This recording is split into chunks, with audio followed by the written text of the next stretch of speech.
ఈ యొక్క మెల్లనైన స్వరం ఏసే స్వరం గుర్తించాలంటే మీరు అడగాలి, ఏసయ్య ఈ స్వరము గుర్తించే జ్ఞానం వివేకమే ప్రభా అక్క.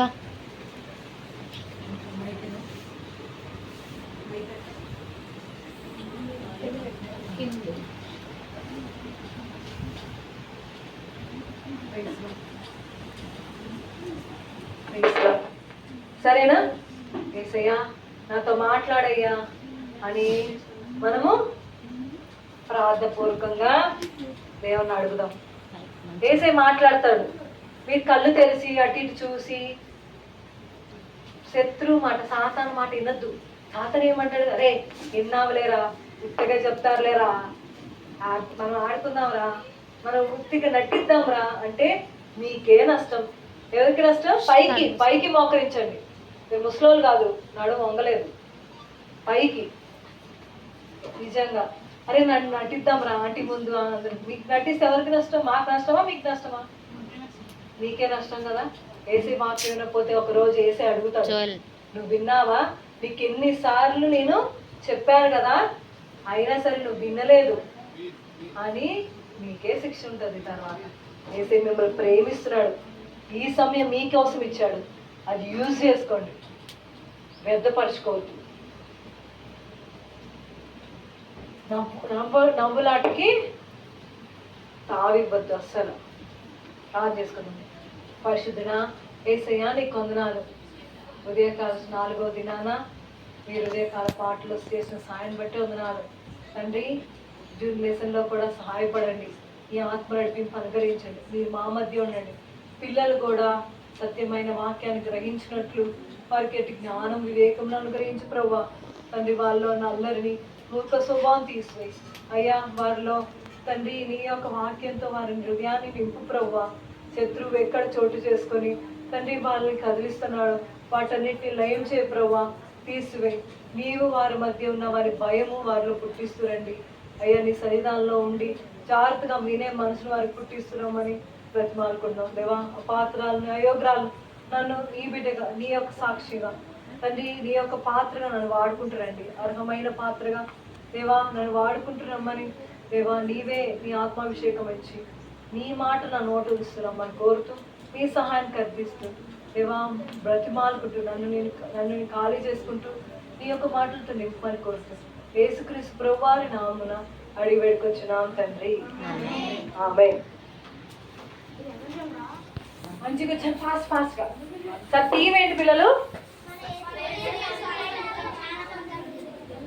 ఓకే, పిల్లల్లో గర్ల్సే ఉన్నారా బాయ్స్ కూడా ఉన్నారా? బాయ్స్ చెప్పండి ఏంటి థీమ్? Very good. చెప్ప అందరు ఒక్కడేనా? అందరు చెప్పాలా? ఇక్కడ లేసి ఇట్లా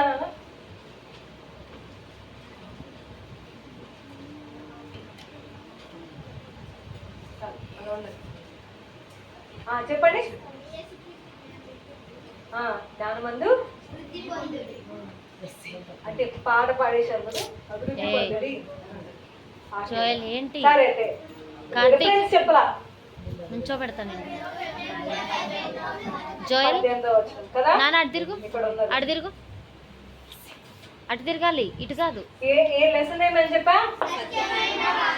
సత్యమైన వాక్యము. చూడండి పిల్లలు, ఏంటిది చూసారుగా ఒకసారి మీకు గమనిస్తుంది.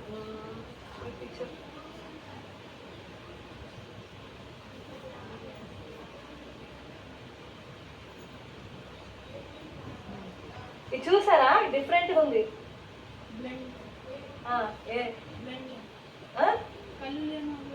కళ్ళు లేని చూసా దాన్ని ఏమంటారు చెప్పు?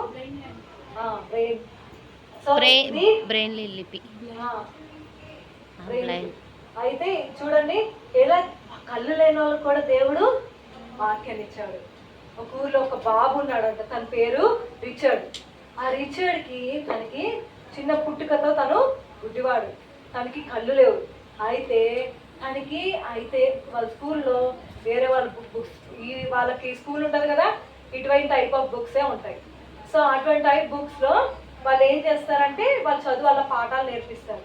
ఆ బాబుకి వాక్యం వింటున్నప్పుడల్లా నేను కూడా చదవాలి, మా లిపిలో మా యొక్క లిపిలోనే మాకు వాక్యం కావాలి అని చెప్పేసి వాక్యం కోసం ఆతృత పడేవాడు అనమాట. ఆ రోజుల్లో ఇటువంటి టైప్ ఆఫ్ లిపీస్లో గుడ్డివారికి ఆ రోజు చాలా ఖరీదు ఉండేది, చాలా ఖరీదు. అది కొనాలంటే కొద్దిగా మనీ, బాగా మంచిగా మనీ ఉన్న వాళ్ళే కొనగలరు. అయితే ఆ బాబు మాత్రం పేదోడు అనమాట. అయితే తనకు ఒక ఆశ ఉండిపోయింది, అయ్యో మా మమ్మీ పూర్ ఫ్యామిలీ, మేము పూర్ ఫ్యామిలీ, మేము కొనుక్కునేంత స్తోమత మాకు లేదు. అయ్యా యేసయ్యా నాకైతే అది చదవాలని ఆశ ఉంది ప్రభువా అని చెప్పేసి తను ప్రార్థన చేసుకున్నాడు. చూడండి, మనమైతే ఆ అమ్మాయి చదివే పనే లేదురా మనకి అని వదిలేస్తాం కదా. వాడి బాలలో చూడండి ఆశ ఉంది చూసారా, ఆశ గల ప్రాణం దేవుడు తృప్తిపరుస్తాడని అన్నట్టు నిజంగానే ఆ బాబుకి తను వాళ్ళ లిపిలో బైబిల్ చదవాలన్న ఆశను దేవుడు తీరుస్తూ వచ్చాడు. ఎట్లా అంటే మరి చర్చ్కి వెళ్ళినప్పుడు అందరు పాస్టర్ పెద్దవాళ్ళని పిలుస్తారు కదా చదవడానికి. అయితే ఆ రోజు దేవుడు పాస్టర్ గారిని ప్రేరేపించి ఆ బాబుని చదివేటట్టు దేవుడు ప్రేరేపించగానే పాస్టర్ గారు పిలిచారు, రిచర్డ్ ఇక్కడికి రాగానే పాస్టర్ గారు చెప్పండి, ఇక్కడికి రా, వచ్చి చదువు అనగానే ఒక్కసారిగా సంతోషం. అబ్బా మా పాస్టర్ గారు చదవమన్నారు నన్ను, తను బైబిల్ ఇచ్చి చదవమన్నాడు అని చెప్పేసి ఎంత ఆశతో తను ఇట్లా అద్దుకుంటూ తన వర్డ్స్ ఇట్లా ఉంటాయి వాళ్ళకి లిపిలో అనుకుంటూ చదివాడంట. చదివిన తర్వాత యేసయ్య నా దగ్గరే సొంతగా నాకే ఒక బైబిల్ ఉంటే బాగుంటుంది కదా ప్రభా, నాకు కూడా నీకు ఇష్టమైతే నాకు సొంతంగా ఒక బైబిల్ ఇవ్వు ప్రభా అని చెప్పేసి తను ప్రార్థన చేసినప్పుడు దేవుడు నిజంగానే కొంతమంది ఫ్రెండ్స్ పిల్లల్లోనే వాళ్ళ ఫ్రెండ్స్ వాళ్ళు చర్చ్లో వచ్చే పిల్లలు అబ్బాయిని గుర్తించి మనము తనకి రిచర్డ్కి ఒక బైబిల్ కొనిద్దాం, మనం అందరం ఒక 20 మెంబర్స్ ఉన్నాం కదా, 20 మెంబర్స్ మన పేరెంట్స్ని డబ్బులు అడిగి అంతా సమానంగా వేసుకొని ఆ డబ్బులతో రిచర్డ్కి బైబిల్ కొందామని చెప్పేసి వాళ్ళందరూ ప్లాన్ చేసి తన బర్త్డే అప్పుడు గిఫ్ట్ తీసుకొచ్చిచ్చారట. ఏంటిది ఫ్రెండ్స్, ఏంటిది గిఫ్ట్ లాగా ఉంది, ఏంటిది అంటే చూడు ఓపెన్ చేయరిచ్చాడు అంటే సరే నేను ఇట్లా ఓపెన్ చేయగానే తను ఓపెన్ చేయడం తన బైబిల్ చదువుతుంటే ఒక్కొక్క అక్షరం దేవుని వాక్యము దాంట్లో ఉంది. చూసారా, వెంటనే యేసయ్యకి తను థ్యాంక్స్ చెప్పాడు. తన ఆశ గల తీర్చాడా లేదా దేవుడు, వాళ్ళకైతే డబ్బులు లేవు, డబ్బులు లేకపోయినా యేసయ్య బైబిల్ ఇచ్చాడా లేదా, ఎప్పుడు తన ఆశించాడు కాబట్టి యేసయ్య నాకు వాక్యం చదవాలని ఉంది, వాక్యం నేను చదవాలి ప్రభా, ఇంకా నేను వాక్యం గురించి తెలుసుకోవాలి ప్రభా అని తను అడిగాడు కాబట్టి దేవుడు తనకి అనుగ్రహించాడు. మనకైతే మన పేరెంట్స్ బైబిల్ కొనిచ్చినా అది ఎక్కడో పడేస్తాం కదా, అది చినిగిపోయింది. లేకపోతే ఎందుకు మా బైబిల్ ఎవడు మోస్తాడు, ఇంత బరువైన బైబిల్ అని అంటారు కదా, పేరెంట్స్లో మోయిస్తారు. అమ్మ నువ్వు మొయ్యమ్మా, నాకు ఓపిక లేదు, నాకు చేతులు నొప్పి వచ్చేస్తాయి. మీ బుక్స్ అయితే మీరు మోస్తారు కదా, మొయ్యరా, బ్యాగు ఇన్ని బండ పుస్తకాలు ఉంటాయి అవునా, అయితే మోస్తారు. ఒక బైబిల్ మాత్రం మోయడానికి మీ చేతులు నొప్పులు వచ్చేస్తాయి.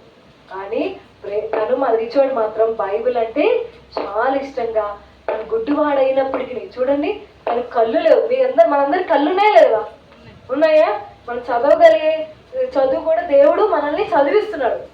తనకైతే కళ్ళు లేవు, వాళ్ళకున్న ఆ లిపిలోనే తను నేర్చుకున్నాడు. అదే విధంగా తన బైబిల్ని కోరుకున్నాడు, దేవుడు ఇచ్చాడు. పిల్లలు ఈ సత్యమైన బైబిల్ మనకుంటే, ఈ బైబిల్ ఉంటే మనకి ఏది రైటో ఏది రాంగో ఈ వాక్యం ద్వారా మనం తెలుసుకోగలం. రోజు వాక్యం ఎందుకు చదవమంటారు తెలుసా, ఈ రోజంతట్లో మీకు వచ్చే కొన్ని చాలా ఒక టైప్ ఆఫ్ ప్రాక్టికల్ లాగా అనమాట, మనకి శోధనలు ఎదురైతాయి. కొన్ని ఈ వేళ వెళ్తే ఏం చేయొచ్చు, నాకు తెలియట్లేదే, నేను ఎలా అండర్స్టాండ్ చేసుకోగలను, నాకు అర్థం కావట్లేదే, నేను ఏ సబ్జెక్ట్ తీసుకోగలను, నేను 10th క్లాస్ అయిపోయింది, నేను బైపీసీ తీసుకోవాలా ఎంపీసీ తీసుకోవాలా అని చాలా కన్ఫ్యూజన్స్ ఉంటాయి కదా. సో ఆ కన్ఫ్యూజన్స్ అన్ని తీర్చగలదు బైబిల్. దేవుడు వాక్యం చదివే కొద్ది దేవుడు మనతో మాట్లాడతాడు. దీంట్లో ఉంటాయి ఆ బైపీసీ ఎంపీసీ అంటే, దేవుడు వాక్యం అంటే ఇది చేయము అన్నప్పుడు ఎవరో ద్వారా బైపీసీయో ఎంపీసీయో దేవుడు ఏది నీకు దేవుడు ఉద్దేశించింది దేవుడు ఇస్తాడు. ఒక్కొక్కరికి బైపీసీ కరెక్ట్, కొంతమందికి ఎంపీసీ కరెక్ట్, కొంతమంది సిఈసీ ఎంఈసీ మనకు తెలియదు, కానీ దేవుడు మనల్ని సరైన రీతిగా గైడ్ చేస్తాడు. అందుకనే ఆ వాక్యంలో కీర్తనలు 119వ కీర్తన 104వ వచనంలో ఈ విధంగా ఉంది. నీ ఉపదేశం వల్ల నాకు వివేకం కలిగెను, తప్పు మార్గములనియు నాకు అసహాయం నాయను. ఏంటంట? నీ ఉపదేశం వల్ల నాకేం కలిగింది? వివేకం. అంటే పేజ్ నెంబర్ 518, పాత నిబంధన కదా 518 బుక్స్ నేను చదవాలి. రేపు నేను ఒక టెస్ట్ పెడతాం, రేపు అడుగుతాం. పుస్తకాల పేర్లు ఎక్కడుంటాయి? ఇండెక్స్లో ఉంటాయి కదా, ఆ పుస్తకాల పేర్లు మీరు బట్టి కొట్టాలి. రేపు పాత నిబంధన అడుగుతాం. పాత నిబంధన పుస్తకాల పేర్లు అడుగుతాయి. ఎన్ని పుస్తకాలు ఉన్నాయి పాత నిబంధనలో? 160. పాత నిబంధనలు ఎన్ని పుస్తకాలు ఉన్నాయి? 20, 29, 27, 26. సరే, రేపు నాకు కౌంట్ కూడా చెప్పండి. పాత నిబంధనలో ఎన్ని పుస్తకాలు ఉన్నాయి, ఆ పుస్తకాల పేర్లు బట్టి కొట్టి రావాలి. సరేనా? నేను రేపు అడుగుతా. ఇది ఇక్కడ ఉన్న జూనియర్ టీచర్స్ అన్న గ్రూప్ టీచర్స్ గుర్తుపెట్టుకోండి. రేపు పిల్లలు చదువుకొని వస్తారంట. పాత నిబంధన పుస్తకాలు ఎన్ని ఉన్నాయి, అవి ఏంటివి? 41, 39. సారీగా కౌంట్ చేయాలను, మిస్ అయిపోయినా ఒకటి. 39. సరే, ఆన్సర్ రివీల్ అయిందా? 39 పుస్తకాలు పేర్లు మీరు చదువుకొని రావాలి. సరేనా? సరే, ఇక్కడ ఏమంటాడంటే మీ ఉపదేశం వల్ల నాకు వివేకం కలిగెను, తప్పు మార్గములనియు నాకు అసహ్యం. ఏది కరెక్టో ఏది రైటో అనే వివేకమైన జ్ఞానం దేవుడు వివేక హృదయాన్ని మనకిస్తాడు. అప్పుడు మనకి ఏది రైటో ఏది రాంగ్, వివేక హృదయం వివేక జ్ఞానం హృదయం రావాలంటే ఏం చేయాలి? వాక్యం చదవాలి. ఉపదేశం అంటే వాక్యం ద్వారానే ఏది రైట్ ఏది రాంగో డిసైడ్ చేసుకున్నాను. సో ఇక్కడ ఒక రాజు ఉన్నాడు, ఒక ఇద్దరు రాజులు ఉన్నారు పిల్లలు. సో ఈరోజు బైబిల్లో నుండి ఒక ఇద్దరు రాజు కథలు వారి గురించి విందాం. వాళ్ళకి ఎవరు మన దేవుని ఉపదేశాన్ని కోరుకున్నారు, ఎవరు కోరుకోలేరు. కోరుకోకపోవడం వల్ల ఏమైంది అనేది ఈరోజు చూద్దాం. సరేనా? చూడండి, రిచర్డ్ ఇట్లా ఎంత ఆశ కదా. సరే, ఇక్కడ ఇద్దరు రాజులు ఉన్నారు, చూసారా? కనిపిస్తుందా? ఒకళ్ళేమో యూదా రాజు. యూదా రాజుకి రాజు ఎవరు? యెహోషాపాతు. ఎవరు? ఇశ్రాయేల్కి రాజు ఎవరు? ఆహాబు. ఇద్దరు కనిపిస్తారా? ఎన్ని రాజ్యాలు ఉన్నాయి ఇక్కడ? 2. ఒకటి ఇశ్రాయేలు, ఒకటి యూదా రాజు. ఇశ్రాయేల్కి రాజ్యానికి రాజు ఎవరు? గుర్తుపెట్టుకోండి, అడుగుతా క్వశ్చన్స్. ఇశ్రాయేల్ రాజుకి రాజు ఎవరు? ఆహాబు. యూదా రాజుకి రాజు యెహోషాపాతు. సరే, వీళ్ళిద్దరికి డిఫరెన్స్ ఏంటో చూద్దాం. వీళ్ళిద్దరిలో ఫస్ట్ మంచి వాళ్ళని చూద్దాం. మంచి వాళ్ళు చూడడం వల్ల మన మంచి వాళ్ళు అయితే ఫస్ట్. సో మంచి వాళ్ళు ఎవరంటే యెహోషాపాతు దేవుడు అంటే భయం ఉంది. యేసుక్రీస్తు ప్రభు వారిని నమ్మాడు. అంతేకాదు, విగ్రహాలు ఏవైతే ఉన్నాయో వాటన్నిటిని అడగొట్టిచ్చేశాడు. విగ్రహారాధనని కొట్టేశాడు అనమాట, తీర్చేశాడు వాళ్ళ రాజ్యంలో. ఏ రాజ్యం అయింది యెహోషాపాతుది? యూదా రాజ్యం. అయితే వాళ్ళ రాజ్యం అన్నిటినీ విగ్రహాలను కొట్టించేసి యేసుకి ఇష్టమైనట్టు తను జీవించాడు. అంతేకాదు, వాళ్ళ రోజుల్లో మనకి పాస్టర్స్ ఉన్నట్టు వాళ్ళ రోజుల్లో ప్రవక్తలు ఉండేవాళ్ళు. అది కూడా చాలా అబద్ధ ప్రవక్తలు ఉన్నారు, తర్వాత బయలు ప్రవక్తలు ఉన్నారు, యేసుక్రీస్తు ప్రభువారి యెహోవా ప్రవక్తలు కూడా ఉన్నారు. అయితే యెహోషాపాతు మాత్రం యేసుక్రీస్తు ప్రభువారి యొక్క ప్రవక్తలనే వాళ్ళని అడిగేటోడు. మేము ఇప్పుడు ఇక్కడికి వేరే రాజ్యానికి యుద్ధానికి వెళ్ళొచ్చా వెళ్ళకూడదా, నువ్వు చెప్పు, దేవుణ్ణి అడిగి మాకు చెప్పు అని యేసు ప్రభు ప్రవక్తలనే అడిగేవాళ్ళు. ఎవరు? యెహోషాపాతు ఏ రాజ్యానికి రాజు? యూదా. ఓకేనా? ఇక్కడ మరి అహాబు ఎవరు? అహాబు ఇశ్రాయేల్కి రాజ్యానికి రాజు. యేసు ప్రభు గురించి తెలిసినా యేసు ప్రభుని వెంబడించలేదు. ఎవరు? అహాబు. యేసుక్రీస్తు ప్రభు వారి మీద విశ్వాసం ఉంచలేదు. అంతేకాదు, తన భార్య బయలుదేవతలు తీసుకొస్తే విగ్రహారాధన చేసే భార్యనే చేసుకున్నాడు. అంతేకాదు, విగ్రహాల్ని పూజించేవాడు. వాళ్ళ యొక్క ప్రవక్తలు ఉంటారు కదా, వాళ్ళ మాటే వినేవాడు కానీ దేవుని దగ్గరికి వచ్చి విచారం చేయడం అంటే దేవా వెళ్ళాలా వద్దా అని దేవుని బిడ్డలను అడగడం, దేవుని సేవకులను అడగడం చేసేవాడు కాదు. మనకు కూడా ఉన్నారు కదా, అవునా? మనకి పాస్టర్ గారు ఇది చేయమంటారా లేదా, ప్రార్థన చేసి చెప్పండి అని అడుగుతాం కదా. ఏ పిల్లలు అందరూ చేతులు పెట్టుకోవాలి, బైబిల్ క్లోజ్ చేయండి, అడుగుతాం కదా. కానీ ఈ అహాబ్ మాత్రం ఏం చేస్తాడంటే, నేను ఈరోజు వెళ్ళొచ్చా లేదా, ఈరోజు మంచిదా కాదా, ఈరోజు మంచిదా కాదా, వీళ్ళని అడుగుదాం, వాళ్ళని అడుగుదాం, బయలు ప్రవర్తన అవుదాం, బయలుని అడుగుదాం అనేసి దేవుని వెంబడించకుండా దేవుని వ్యతిరేకంగా జీవించాడు. యేసయ్య అయితే యెహోషాపాతుని ఎప్పుడైతే తను యెహోషాపాతు దేవుని వెంబడించి విగ్రహాలను పడగొట్టించేశాడో దేవునికి చాలా ఇష్టంగా అయ్యాడు. ఎప్పుడైతే దేవునికి ఇష్టమైన వారిని దేవుడు ఆస్తికర్తలుగా చేస్తాడంట. పిల్లలు ఆస్తికర్తలుగా చేస్తాడు. అంతేగా తనని తన రాజ్యాన్ని పెరిగేటట్టు చేశాడు. యుద్ధాలన్నింటిలో దేవుడు సహాయం చేసేటట్టు చేశాడు యెహోషాపాతుని. మరి వీళ్ళిద్దరి కనెక్షన్ ఏంటి అని అంటారా? ఏమైందంటే ఈ యెహోషాపాతు ఈ అహాబ్తో ఫ్రెండ్షిప్ చేయడం స్టార్ట్ చేశాడు. ఈయన మంచోడు, ఈయన చెడ్డోడు. మంచోడు చెడ్డోళ్ళతో సావాసం చేస్తే ఏమవుతుంది? చెడ్డగానే అవుతుంది కదా. గుర్తుపెట్టుకోండి, మనము మన ఫ్రెండ్షిప్లో మన ఫ్రెండ్ ఎవరు, అందుకేనా ఒకటి ఉంటుంది, నీ ఫ్రెండ్ ఎవరో చెప్పు, నువ్వెవరో ఏంటో, నీ మనస్తత్వం ఏంటో చెప్తా. నీ ఫ్రెండ్ ఎవరో చెప్పు, నీ మనస్తత్వం ఏంటో చెప్తాను. సో మనం మంచి ఫ్రెండ్స్నే సెలెక్ట్ చేసుకోవాలి. మంచి ఫ్రెండ్స్ మనకు తెలియాలంటే ఏం చేయాలి? ఏసైని అడగాలి. ఏసయ్యా నాకు ఒక ఫ్రెండ్ ఇవ్వు, తను వచ్చి మాట్లాడేటట్టు చెయ్యి. లేవా నాకు ఒక ఫ్రెండ్, వాడు నిన్ను వెలిగేటట్టు చెయ్యి, నేను నీ గురించి చెప్పేటట్టు కూడా నాకు సహాయం చేయని చెప్పి ప్రార్థన చేసుకోవాలి. ఫ్రెండ్షిప్లో కూడా చాలా జాగ్రత్తగా ఉండాలి. అయితే ఒకరోజు యెహోషాపాతుని అహాబు పిలిచాడు. ఎందుకో పిలిచాడు తెలుసా? ఆయన మంచిగా పిలవలేదు. ఏంటంటే యెహోషాపాతు ఒక రాజ్యం బలమైందని, వాళ్ళ సైనికులు మంచిగా ట్రైన్ అప్ అయ్యారని, వాళ్ళ సైనికులు ఏ యుద్ధాన్నైనా ఎదుర్కోగలరు అని చెప్పేసి అహాబ్ రాజు, చూడండి చూసారా ఫేస్ చూసారా ఎట్లా, అక్కడ ఎట్లా ఉంటుంది కన్నింగ్ కదా, కన్నింగ్ ఫేస్ పెట్టుకొని ఈయన చూడండి ఎంత మంచిగా చూస్తున్నాడు. ఈయన మాత్రం కన్నింగ్ వదులుతున్నాడు. ఈయన కానీ ఈయనతో కానీ ఫ్రెండ్షిప్ చేసినట్టయితే వాళ్ళ రాజ్యంలో ఉన్న సైనికులు నా సైనికులు అయిపోతారు. నేను ఎప్పుడు యుద్ధానికి రమ్మంటే అప్పుడు తన సైన్యం కూడా యుద్ధానికి వస్తుంది. అప్పుడు నేను ఎక్కడికైనా గెలుస్తా, నేను ఎప్పుడైనా హై పొజిషన్లోనే ఉంటా అని అహాబు తలంచి ఒకరోజు ఇట్లా మాట్లాడుకుంటూ తన కోసం ఇతని ఫేవర్ చేసుకోవాలి కదా, అంటే మంచి పేరు కొట్టేయాలని అహాబు ఈయనకి ఇష్టమైన విందు చేయించాడు. మంచి mutton, chicken, fish, prawns, crabs, అసలు లేడీ, ఇంకా చాలా చాలా చాలా non veg, different types of non veg, fruits, ice creams, cool drinks అన్నీ పెట్టాడు అనమాట. మనమైతే ఫుల్గా ఎంజాయ్ చేస్తాం కదా. అసలు అదే నీకు చెప్పిన మాట ఏంటో అన్నట్టు.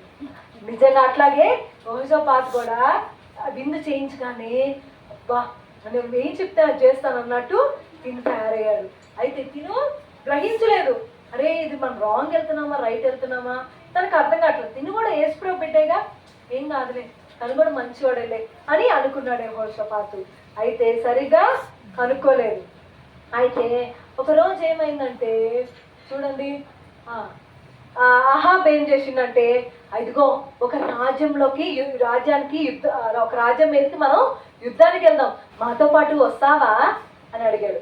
అట్లీస్ట్ అహాబ్ దేవుని యొక్క పాస్టర్లు అంటే ప్రవక్తలను అడగకుండానే వాళ్ళకు ప్రధానులు ఉంటారు కదా, ఇక్కడ నుంచి రాజు ఇక్కడ ఉంటే మంత్రి ఇవన్నీ అందరూ ఉంటారు, సలహాదారులు అందరూ ఉంటారు కదా, మళ్ళీ ఇదిగో మనం ఆ రాజ్యం మీదకి యుద్ధానికి వెళ్దామా అంటే వెళ్దాం రాజు గారు, మీరు ఏం చెప్తే అది అని చెప్పేసి వాళ్ళందరూ అనేసరికి సరే యుద్ధానికి వెళ్దాం అని చెప్పేసి యెహోషాపాతు పక్కన ఉంటే, యెహోషాపాతు నేను యుద్ధానికి వెళ్తాను, నువ్వు కూడా వస్తావు కదా అంటే, మరి యెహోషాపాతు ఏమనుకున్నాడు? తిన్నాడు కదా మంచిగా, అవునా?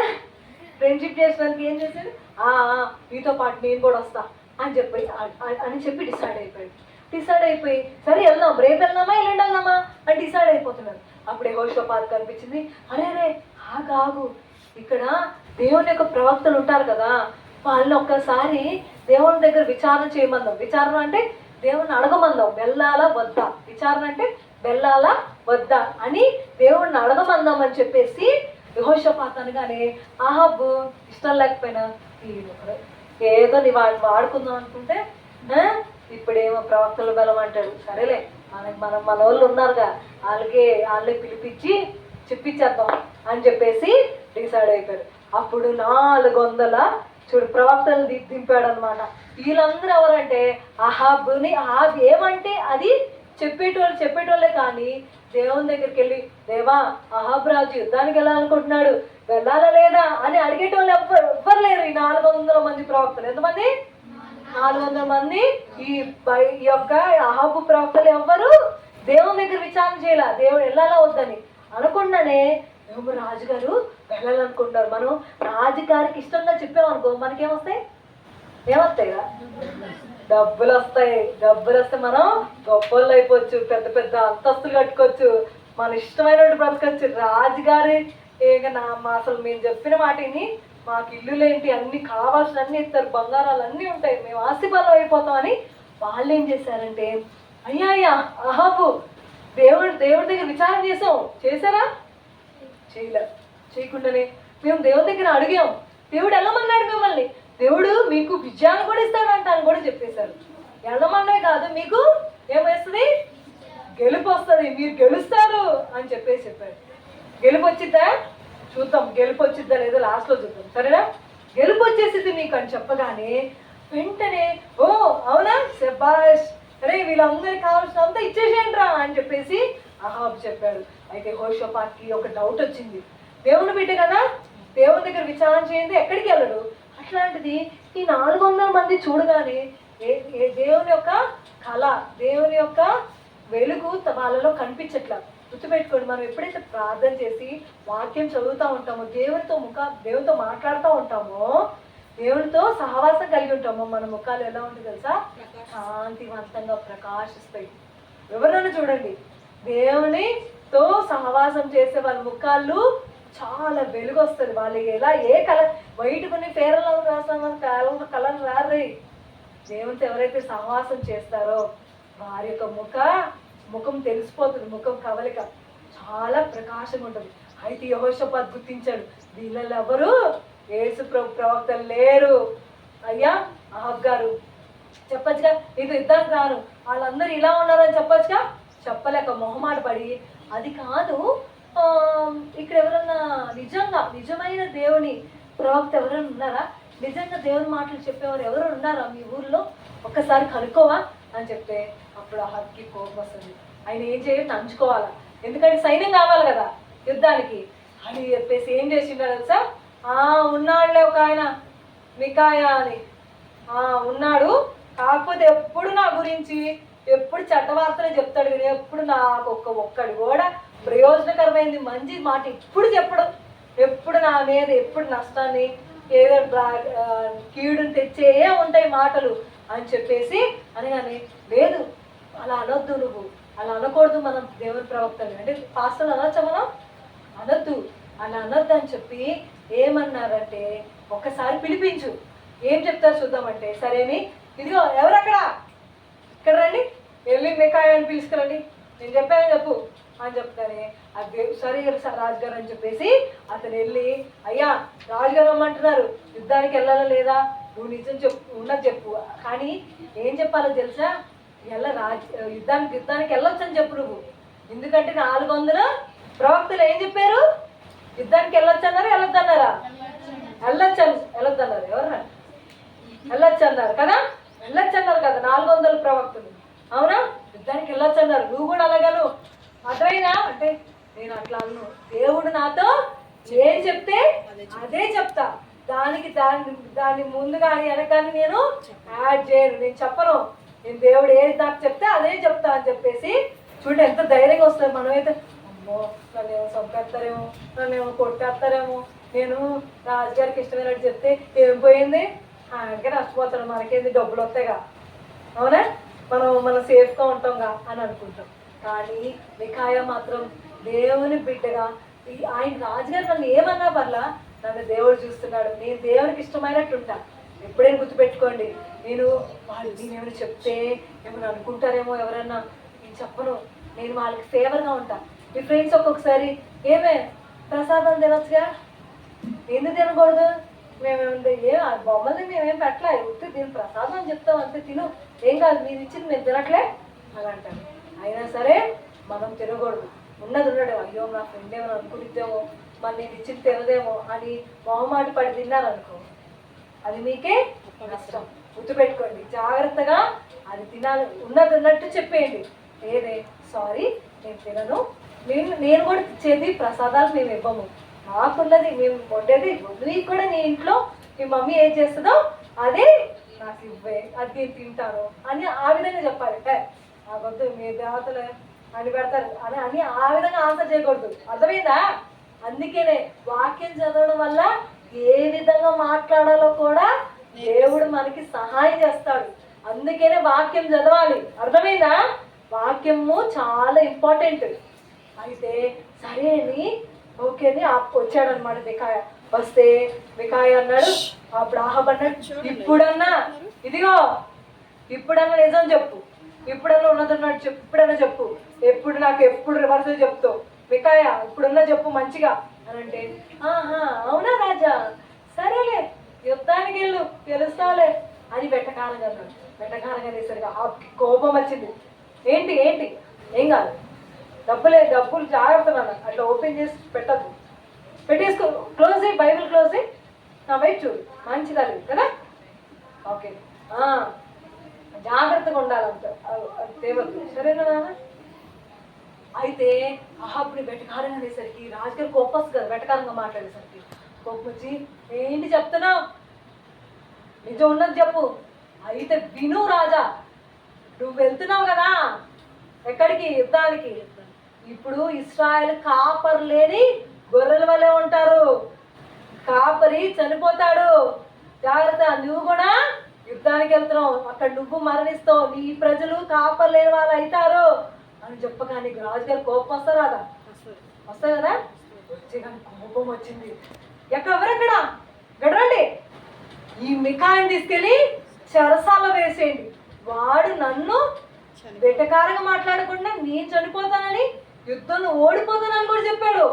వాడిని తీసుకెళ్ళి నేను వచ్చేంత వరకు, యుద్ధం నుంచి వచ్చే వరకు వాడికి ఫుడ్ కానీ ఏం పెట్టదు, వాడి చెరసాల్లో పెట్టేసేయండి అంటే, మనమైతే ప్లీజ్ రాదు, ప్లీజ్ ఒకసారికి ఏమనుకోద్దు, ఏదో చెప్పేసేలే వదిలేసి, ప్లీజ్ ఏమనుకోద్దు, అమ్మో జైలు అంటే నాకు భయమే, ప్లీజ్ అని అంటాం. అని మికాయ ఎక్కడ భయపడలా, దేవునికే భయపడ్డాడు. గుర్తుపెట్టుకోండి, ఎవరికి భయపడాలి? దేవుని యందు మన భయము భక్తి కలిగి ఉంటే మన పెద్దవాళ్ళకి కూడా భయము భక్తి కలిగి ఉంటాం. అర్థమైందా? కాదు దేవునికి భయపడ్డాడు కనుక నాకేం పర్లా, నన్ను చంపేసినా పర్లా, నేను దేవుడు నాకు ఏం చెప్పన్నది నీకు చెప్పాను అని చెప్పేగానే తీసుకెళ్ళిపోయి మికాయని జైల్లో పెట్టేశారు పిల్లలు. ఇంకా యుద్ధానికి అప్పుడనే యెహోషాపాతు ఏం చేయాలి? అమ్మో దేవుని ప్రవక్త కదా, ఈయన కరెక్టే చెప్పే ఉంటాడు, నేను వెళ్ళకుండా ఉంటే మంచిదేమో అని అనుకోవచ్చు కదా యెహోషాపాతు. అక్కడ కూడా మళ్ళా మొహమాట పడ్డాడు. మొహమాట పడడం వల్ల ఎంత నష్టానికి వెళ్ళాడో చూద్దాం, తెలుసా? అక్కడ కూడా సరే వికా ఎట్లా చెప్తా కానీ యెహోషాపాతు మనం వెళ్దామా, యుద్ధానికి వెళ్దామా అంటే సరే అన్నాడు. అని అనుకుంటా, లేదు ఆయన దేవుని ప్రవక్త, ఈ యుద్ధంలో ఓడిపోతామని చెప్తున్నాడు కదా, మనం వెళ్ళొద్దు అని కూడా చెప్పలేదు అనమాట యెహోషాపాతు. చెప్పకుండా ఏం చేశాడంటే, యెహోషాపాతు ఇద్దరు రెడీ అయ్యారు. రెడీ అయితే అహాబ్ అన్నాడు, ఇదిగో నేను మారు వేషం వేసుకుంటా, నేను అంటే రాజుగారి దుస్తులు వేసుకుంటే ఏమైంది, రాజుగారికి దుస్తులు ప్రత్యేకంగా ఉంటాయా లేవా, మనలాగా ఉంటాయా? రాజుగారికి ప్రత్యేకంగా ఉంటాయి లేదా బట్టలు, ఉంటాయా లేదా? వాళ్ళకి ఒక కిరీటం ఉంటుంది, వాళ్ళకి ఒక అన్నీ ఉంటాయి, వాళ్ళకి సంబంధించినవన్నీ వేసుకుంటారు. అట్లాంటిది యెహోషాపాతు మాత్రం ఆ బట్టలు వేసుకున్నా, ఈ యొక్క అహాబు మాత్రం మారువేషం వేసుకున్నాడు, ఏదో నార్మల్ సైనికుల్లాగా వేసుకున్నాడు అనమాట. వేసుకుని నన్ను ఎవ్వడు గుర్తుపట్టలేడు, ఒకవేళ యుద్ధం ఓడిపోయినా నన్ను ఎవడు చంపడు, ఎందుకంటే నేను రాజుగారిలో వెళ్ళట్లే, మారువేషం వేసుకుని వెళ్తున్నా అని చెప్పేసి అహాబు సంతోషంగా ఇద్దరు యుద్ధానికి వెళ్ళారు. యుద్ధం కానీ చెప్పినారు కదా యుద్ధంలో ఓడిపోతామని, వేరే రాజ్యపు వాళ్ళు ఇంకా బలవంతులు అయ్యేసరికి చంపడం స్టార్ట్ చేయగానే వీళ్ళిద్దరికి అహాబ్కి యెహోషాపాతుకి భయం వేసేసింది. యెహోషాపాతు రథం త్వరగా పద అనగానే ఆ రాజ్యం ఒక రాజు, ఎవరైతే వ్యతిరేకంగా ఉన్న రాజు, ఆ రాజు ఏమన్నాడంటే, ఇదిగో ఎవరైతే రాజు వస్త్రాల్లో ఉన్నాడో ఎవరైతే రాజు ఉన్నాడో ఆహాబు రాజుని మాత్రమే చంపండి, ఇంకెవరిని చంపద్దు, ఆ రాజుని మాత్రమే చంపండి అని చెప్తే సరే సరే అని చెప్పేసి వాళ్ళు పరిగెడుతుంటే ఆహాబు ఏ డ్రెస్ వేసుకున్నాడు? నార్మల్ డ్రెస్ వేసుకున్నాడు కదా, నార్మల్ సాదా సీదా వేసుకున్నాడు. యెహోషాపాతు ఏం వేసుకున్నాడు? రాజు వస్త్రాలు వేసుకునేసరికి వీళ్ళందరూ యెహోషాపాతు వెనకాల పరిగెత్తడం స్టార్ట్ చేశారు. అప్పుడు భయపడతా ఉన్నాడు యెహోషాపాతు, మన రథం పోని పోని పోని పోని అని. ఆ సైనికుల దగ్గర రాగానే దేవుడు చాలా కాపాడాడు పిల్లలు. ఎంత కాపాడండి, యెహోషాపాతుని చంపడానికి రెడీగా ఉండేసరికి ఆ ఫేస్ చూడగానే అది ఆహాబు ఫేస్ కాదు, వేరే రాజు ఫేస్ అని వాళ్ళకి అర్థమైంది. దగ్గరకు వచ్చారు కాబట్టి సరిపోయింది. అదే దూరం నుంచి కానీ ఆ రాజు వస్త్రాన్ని కొట్టుంటే చచ్చిపోయేవాడు యెహోషాపాతు కూడా. కానీ దేవుడు ఎంత కాపాడాడు చూడండి. తన వివేకం లేకుండా తను ఆ చెడ్డ రాజు యొక్క ఆజ్ఞ ప్రకారం వెళ్ళాడు. అప్పటికి దేవుడు 2 సార్లు వార్నింగ్ ఇచ్చినా కూడా తను గ్రహించలేకపోయాడు. చూసారా, దేవుని వాక్యం రోజు చదివితే మనకి ఆ వివేకం వస్తుంది. అది రోజు చదవకపోతే పెద్దలతో ఫ్రెండ్షిప్ చేస్తే ఆ వాక్యం కూడా పక్కనే ఉంటుంది. అలాగా యెహోషాపాతు ఎలాగో బయటపడ్డాడు. అయితే కానీ దేవుడు వదులుతాడు పిల్లలు. దేవుడు ప్రవక్త ద్వారా చెప్పాడు కదా, నువ్వు ఆ యొక్క యుద్ధంలో చనిపోతావు అని చెప్పాడు కదా. నిజంగానే వీళ్ళెవరో గురి అసలు పెట్టను కూడా పెట్టలే. ఈ ఏదో వదులుదాం అన్నట్టు ఇట్లా వదిలేడు సైనికుడు. వదిలేసరికి అది వెళ్ళి ఎవరు తగిలిందో తెలుసా? ఆహాబు తగిలి చనిపోయాడు. చూసారా, దేవుని మాట కాకుండా దేవుని మాట ధిక్కరిస్తే ఏమైంది?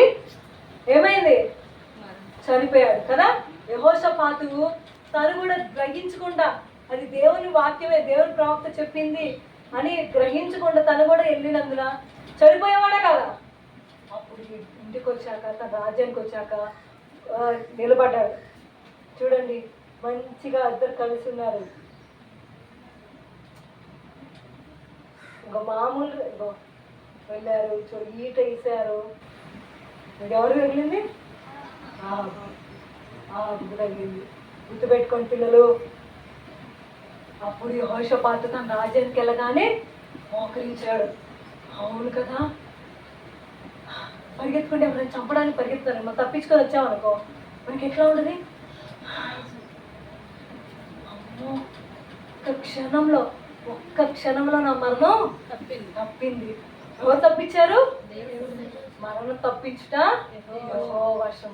గుర్తుపెట్టుకోండి, దేవునికి ఇష్టమైనట్టుగా జీవించాడు కాబట్టి. కానీ లాస్ట్లో తను వివేకం లేకుండా ప్రవర్తించినప్పుడు దేవుడు కాపాడాడా లేదా అని పాఠం నేర్చుకున్నాడు యెహోషాపాతు. అమ్మో, ఇంకొకసారి ఏ చెడ్డ రాజుతో నేను సావాసం చేయను, దేవుని విచారణ దేవుని దగ్గర ఆడకుండా నేను ఎక్కడికి వెళ్ళను అని చెప్పేసి, యేసయ్యా నన్ను క్షమించు, నేను చేసిన తప్పు బట్టి నన్ను క్షమించు, ఇంకొకసారి నీ దగ్గర విచారణ చేయకుండా ఎక్కడికి నేను వెళ్ళను ప్రభువా, నన్ను క్షమించు ప్రభువా అని యెహోషాపాతు దేవుని బతిమాడు. దేవుడు క్షమించాడు పిల్లలు. గుర్తుపెట్టుకోండి, మీలో ఉన్న పాపాలు కూడా యేసయ్య క్షమించడానికి సిద్ధంగా ఉన్నాడు. ఎవరైతే యేసయ్యా, అవును యేసయ్యా నేను కూడా నీకు అయిష్టంగా జీవించాను, నా యొక్క పాపాల చేత నాకు ఇష్టమైన బ్రతికాను దేవా. గుర్తుపెట్టుకోండి పిల్లలు, మనకు కూడా అబద్ధ ప్రవక్తలు వస్తారు. మరి ఎవరైతే దేవుడితో సహవాసం కలిగి ఉంటారో వాళ్ళు ఇది కరెక్టా కాదా అని తెలుసుకుంటారు. కానీ కొంతమంది అబద్ధ ప్రవక్తలు వస్తారు, ఇది అప్పట్లో రాసిన బైబిల్ ఇప్పుడు ఆచరించాలని ఉందా, ఇప్పుడు జనరేషనే వేరు, ఇప్పుడు అన్నీ మారిపోయినాయి. మనకి ఒక బుక్స్ వచ్చినాయి కదా, ఆ బుక్స్ చదవండి. ఈ బైబిల్ ఏం చదువుతారు? ఎప్పుడు బుక్స్ చదవండి. అదిగో మా యొక్క పాస్టర్ రాశారు, అది చదవండి, ఇది చదవండి అని చెప్తారు. బైబిల్ కంటే దానికి ఇవ్వండి, అది చదవండి అంటారు. లేదు, అన్నిటికంటే ఏది చదవాలి ముందు? బైబిల్ చదివినప్పుడే ఏది కరెక్టా రాంగ్ అని మనకి తెలిసిద్ది. అంతేకాదు పిల్లలు, ఇదిగో వేసే పాటలే కదా, డాన్స్లు వేయచ్చురా, మనకి ఇష్టమైన డాన్స్లు వేయచ్చు.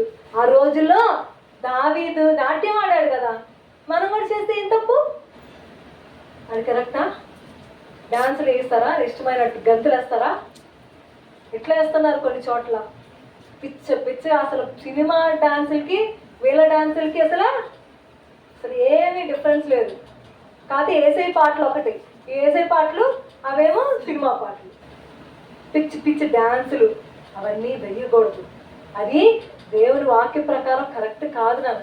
మనం చేసేది ఇది యాక్షన్ సాంగ్స్ కదా, యాక్షన్ సాంగ్స్ ఏసై అన్ని నేర్పిస్తాం, అంతేగాని డాన్స్ కాదు. ఇది డాన్స్ అండి పిచ్చి లోకంలో వేస్తారు చూసారా స్టెప్పులు, అట్లా ఉంటాయి. మనవి గ్రహించాలి ఏది కరెక్టో ఏది రాంగో, ఎక్కడ ఏసయ్య పాటలు యాక్షన్ ఉంది, ఎక్కడ పేరు డిఫరెంట్గా ఉంది, సినిమాలకు సంబంధించినలాగా ఉంది అని గ్రహించాలి.